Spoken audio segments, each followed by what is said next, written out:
सभी को नमस्कार। आज हम बात करेंगे कक्षा 12 के इतिहास विषय के पाठ 13 के बारे में, जिसका नाम है महात्मा गांधी और राष्ट्रीय आंदोलन, जिसमें हम सविनय अवज्ञा आंदोलन और उससे आगे के बारे में बात करेंगे। कुछ स्मरणीय बिंदु इस प्रकार हैं। दक्षिण भारत में ही महात्मा गांधी ने पहली बार अहिंसात्मक विरोध की विशिष्ट तकनीक सत्याग्रह का इस्तेमाल किया, जिसमें विभिन्न धर्मों के बीच सौहार्द बढ़ाने का प्रयास किया तथा उच्च जाति भारतीयों को निम्न जातियों और महिलाओं के प्रति भेदभाव वाले व्यवहार के लिए चेतावनी दी। इसलिए चंद्रन देवनेसन ने कहा है, दक्षिण अफ्रीका ने गांधी जी को महात्मा बनाया। 1905 से 1907 के स्वदेशी आंदोलन ने कुछ प्रमुख नेताओं को जन्म दिया, जिनमें महाराष्ट्र के बाल गंगाधर तिलक, बंगाल के विपिन चंद्र पॉल और पंजाब के लाला लाजपत राय थे। ये तीनों लाल, बाल और पाल के रूप में जाने जाते हैं। गांधी जी की पहली महत्वपूर्ण सार्वजनिक उपस्थिति फरवरी 1916 में बनारस हिंदू विश्वविद्यालय के उद्घाटन समारोह में हुई, जहां उन्होंने मजदूरों और किसानों को अपने भाषण का केंद्र बिंदु बनाया तथा अपने भविष्य की राजनीतिक रूपरेखा तय की। चंपारण सत्याग्रह 1917 तथा अहमदाबाद और खेड़ा 1918 में की गई पहल से गांधी जी एक ऐसे राष्ट्रवादी नेता के रूप में उभरे जिनमें गरीबों के लिए गहरी सहानुभूति थी। 1914 से 18 के प्रथम विश्व युद्ध के दौरान अंग्रेज़ों ने प्रेस पर प्रतिबंध लगा दिया और बिना जांच के कारावास की अनुमति दी। आगे चलकर सर सिडनी रॉलेट समिति की सिफारिशों के आधार पर इन कठोर उपायों को जारी रखा गया। 13 अप्रैल 1919 में पंजाब के अमृतसर में जलियांवाला बाग हत्याकांड हुआ, जिसके लिए जनरल डायर जिम्मेदार था। रॉलेट एक्ट की सफलता, जलियांवाला बाग की विभत्स घटना, अंग्रेज़ों की वादा खिलाफी ने गांधी जी को असहयोग आंदोलन करने को प्रेरित किया। 1920 में असहयोग आंदोलन की शुरुआत हुई, जिसमें खिलाफत आंदोलन को समर्थन देकर हिंदू मुस्लिम एकता पर बल दिया गया। असहयोग आंदोलन में छात्रों, वकीलों ने बढ़ चढ़कर हिस्सा लिया। सरकारी संस्थाओं का परित्याग किया गया। मजदूरों द्वारा कारखानों में हड़ताल, वनवासियों द्वारा वन कानूनों का उल्लंघन किया गया। फरवरी 1922 में किसानों के एक समूह ने गोरखपुर के नज़दीक चौरी चौरा में पुरवा एक पुलिस स्टेशन पर आक्रमण कर उसमें आग लगा दी, जिससे कई पुलिस वाले मारे गए। परिणाम स्वरूप गांधी जी ने असहयोग आंदोलन को स्थगित कर दिया।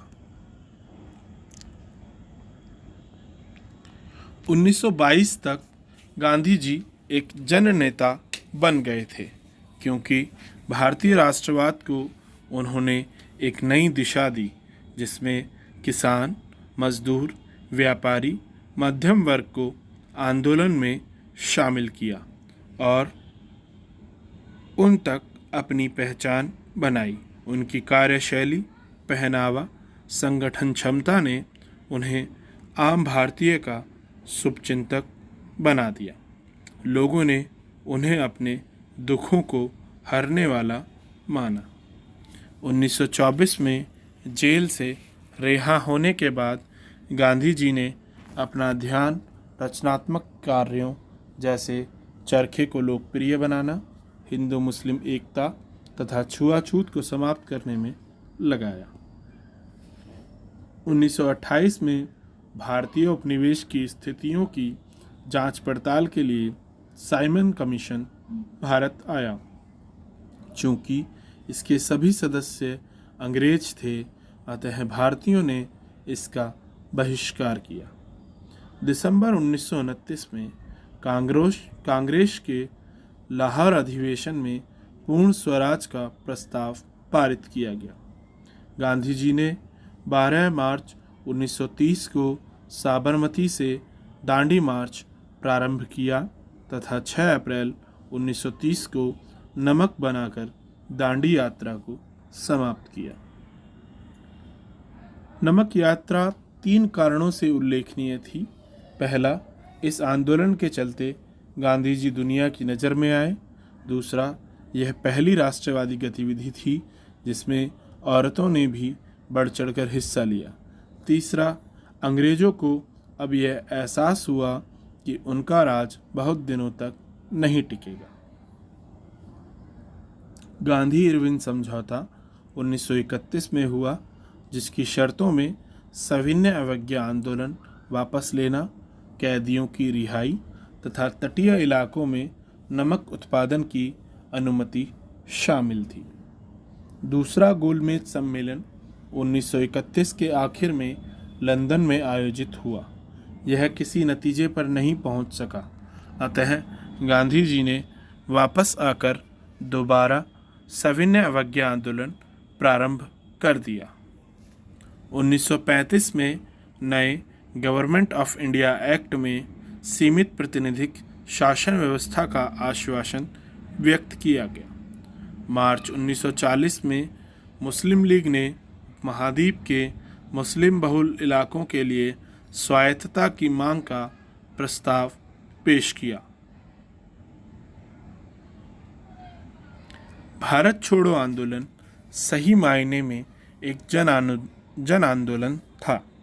गांधी, नेहरू जैसे प्रमुख नेताओं की गिरफ्तारी के बाद स्वतः स्फूर्त तरीके से जारी, युवाओं की भारी मात्रा में हिस्सेदारी, जयप्रकाश नारायण द्वारा भूमिगत प्रतिरोध आंदोलन, सतारा, मेदिनीपुर और बलिया में स्थानीय स्वतंत्र सरकार की स्थापना, समकालीन स्रोत जैसे गांधी जी के सहयोगियों और प्रतिद्वंदियों का भाषण व लेखन, गांधी जी की आत्मकथा तथा जीवनी, पुलिस रिकॉर्ड, अखबारों में छपी रिपोर्ट, निजी पत्र गांधी जी को समझने में बहुत महत्वपूर्ण समकालीन स्रोत हैं।